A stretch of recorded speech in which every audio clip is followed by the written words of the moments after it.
Visiting Europe conjures up images of charming downtown marketplaces, quaint bridges connecting towns, and thriving communities you can stroll through in a way that most American cities simply cannot offer.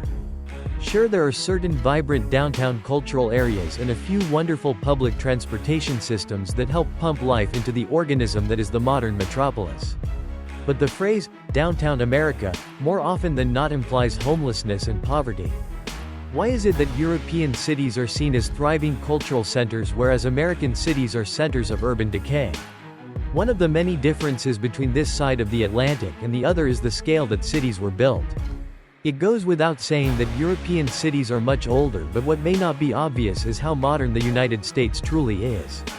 European cities are walkable and American ones generally are not, because most European cities were built and designed well before the car was invented. Towns and markets needed to be connected via horse and walkable once inside simply because there was no other popular mode of transportation. This makes places in Europe feel quaint, human and livable. It creates a more natural cityscape that is suitable for interaction, exploration and visitation. Trolleys, cable cars, and train stations were featured prominently in European city design before the rise of mass automobile ownership, which created a space and legacy for public transportation within and between cities that were already spaced much closer together. Parking lots and garages are featured heavily in American homes and are often the first architectural introduction to a space that we have here in the States. The driveway and garage door are the most prominent features of the average home. This contrasts with many European facades which are built and designed for people instead of machines. There is always the idea that you could pack up and move somewhere more open out west. A romanticized internal migration, giant freeway intersections and massive highways now transverse the plains, deserts, and mountains, allowing for huge distances between urban centers. American cities sprawl. The United States is a vast expanse that the car conquered. The highway system that connects the continent was conceived and constructed after World War II under the Eisenhower administration with the idea that the military needed to rapidly and efficiently move massive equipment like tanks and transports across the country in case of invasion from the Soviet Union. The prosperity that flooded the U.S. in the post-war boom, epitomized by the 1950s domestic household's white picket-fenced-in lawn, was due in part to the position of the nation throughout the world wars. The industrialized and urban parts of the world had been decimated by decades of conflict inflicted by the mechanization of war that had never been seen before. The entirety of the United States was completely spared from harm. Our infrastructure, manufacturing, transportation, and financial centers were left fully intact and running hotter than ever before, with new demand to rebuild Western Europe and Japan.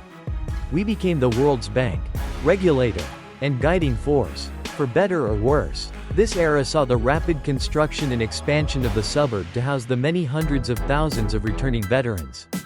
Encouraged by government subsidy to buy homes, many flocked to the newly built neighborhoods across the West, especially if you were white. If you live in the suburbs today, chances are there are no buildings older than 1950 in your neighborhood, or for miles and miles around.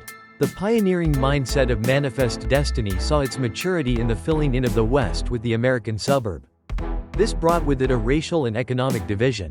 Contrasting with America, European suburbs sprung up a century before. In the 1850s, due to the early industrialization of the continent, cities at this time were Dickensian, with striking urban poverty, child labor, and life-shortening pollution. It was expensive to live downtown and difficult to find room for large new buildings such as factories and refineries.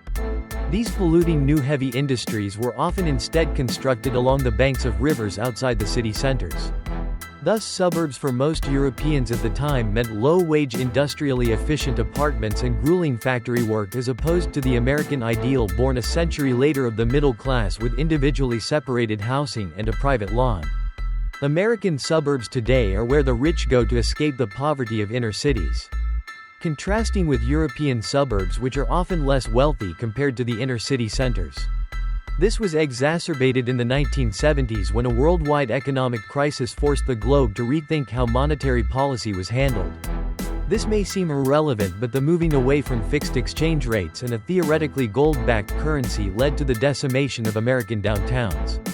It was suddenly cheaper to have corporations take advantage of exchange rates and move manufacturing overseas for cheaper labor and then ship the goods back to America than it was to pay workers at home.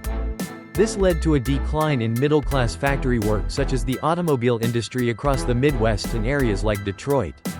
As manufacturing left the U.S., steady paying, entry-level low education jobs able to support a family also moved, both physically and conceptually, into new territory.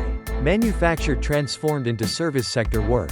One steady job and a set way of life shattered into an ever-changing workforce and multiple paths to earning an income other than factory work. Most middle-class careers were now found in the suburbs. With the rise of shopping malls and commercial centers, the need for the average American to trek downtown disappeared. This led to a spiraling lack of economic opportunity in urban centers and concentration of wealth in suburban areas. This also shifted the tax base out of cities, forcing them to slash budgets and programs. Made much worse by the Reagan cuts of the 1980s, factory welders had to shift to become customer support agents. Large Walmarts, huge call centers, and the relocation of retail to shopping malls took place. Abandoned downtown buildings fell into disrepair. While suburban schools bloomed, inner-city children were left to wither on the vine. This created a vacuum of urban poverty where those who could afford to leave moved out. Sometimes referred to as white flight to the suburbs, this also fostered additional racial tensions and helped discriminations become even more systemic.